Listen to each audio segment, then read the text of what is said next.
The rise and fall of Raymond Chin and Chm Supersound. Humble beginnings. Raymond Chin was born in Rabaul, Papua New Guinea, PNG, into a family with a rich tapestry of resilience and entrepreneurial spirit. His father, Chin Min, was a Chinese immigrant who arrived in PNG before World War II. Starting with a small milk bar selling comic books in 1949, Chin Min laid the foundation for what would become the Chm Group during the tumultuous war period. He displayed remarkable bravery by assisting Allied forces, an endeavor that earned him the King's Medal for Courage and Service in 1949. Raymond's mother, June Wan, was a pillar of strength and support for the family. Together, they had 5 children: Larry, Sonia, Shirley, Lily, and the youngest, Raymond. Growing up in Rabaul, Raymond was immersed in an environment that blended business acumen with a deep appreciation for culture. The family's involvement in the hi-fi and photographic business exposed him to the world of technology and media from an early age, a musical awakening. In the 1960s and 70s, Raymond's passion for music blossomed. He became a bassist and joined the band The Strangers in Rabaul. This experience highlighted the challenges local musicians faced, particularly the lack of recording facilities in PNG.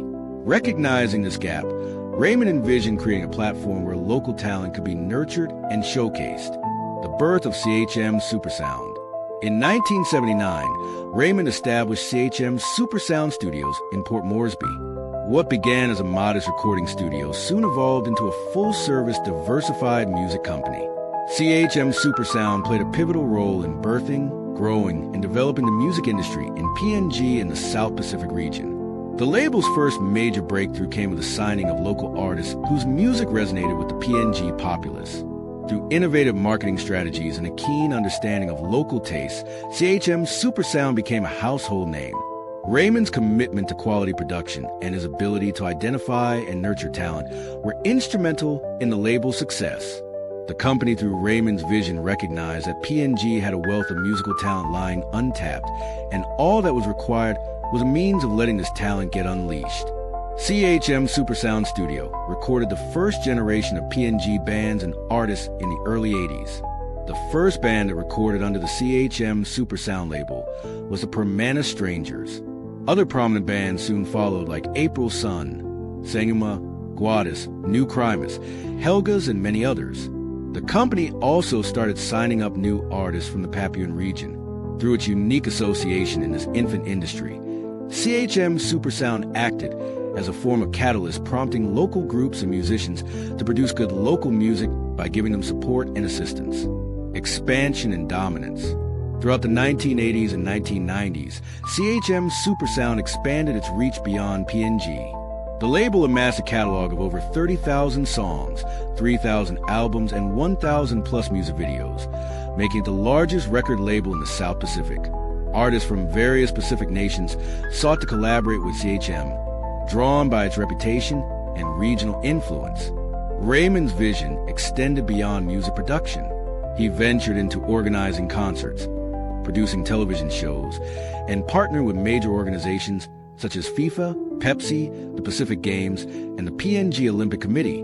These collaborations resulted in songs, videos, concerts, and TV shows that cater to both regional and international markets. Challenges in a digital age. As the 2000s approached, the global music industry underwent significant transformations with the advent of digital media. The rise of the internet, digital downloads, and streaming services disrupted traditional music distribution models. Chm Supersound, which had thrived on physical sales of cassettes and CDs, faced challenges in adapting to this new landscape. Piracy became a pressing issue, with unauthorized copies of music affecting revenue streams.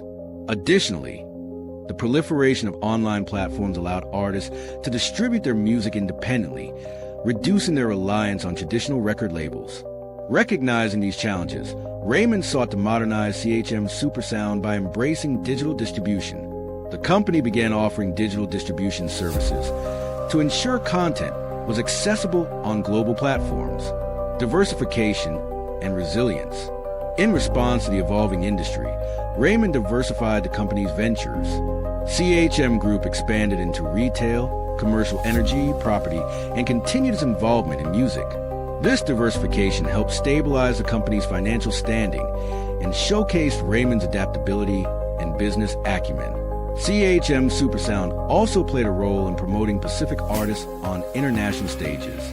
For instance, Gerald Local, a fast-rising star from the Solomon Islands, made history by being the first artist from Melanesia to win an award at the Vodafone Pacific Music Awards in its 15-year history. Such achievements underscored CHM's commitment to elevating Pacific music and artists, legacy, and reflection. Today, Chm Supersound remains a testament to Raymond Chin's vision and dedication.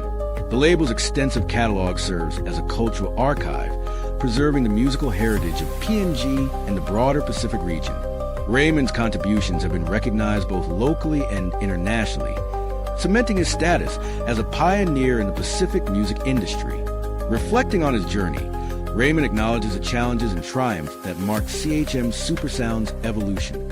From its humble beginnings to its rise as a regional powerhouse, the story of Chm Supersound exemplifies resilience, innovation, and a deep-rooted passion for music. As the music industry continues to evolve, the legacy of Raymond Chin and Chm Supersound serves as an inspiration for future generations. Their story is a reminder of the profound impact that visionaries can have on cultural preservation and the promotion of the South Pacific multi-diversified musical influence. Raymond Chin himself will always be remembered as the father of modern PNG music. He gave PNG music a new meaning and life. He nurtured PNG music from infancy to help it thrive during the 80s, 90s, and early 2000s, and help many local PNG artists reach stardom and make a living doing what they loved, making music. In addition, he helped to put PNG music on the map and inspire the music industries of nearby Pacific countries. He was awarded a Member of the British Empire designation in 2008 for his contributions to the development of the PNG music industry. Let's go a little bit out of context here, so I can elaborate further.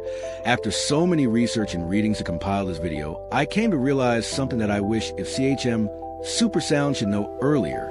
You see, Chm Supersound has over 30,000 plus musical tracks, 3,000 plus albums, and over 1,000 plus music videos. That's a great number of contents in CHM's archive to start its own musical platform during that time of technological evolution in the music industry.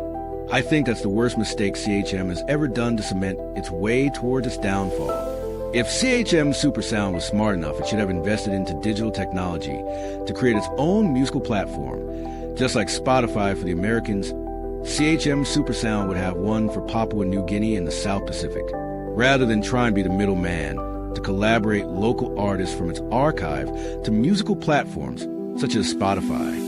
This is just a statement from my point of view. I don't know about yours.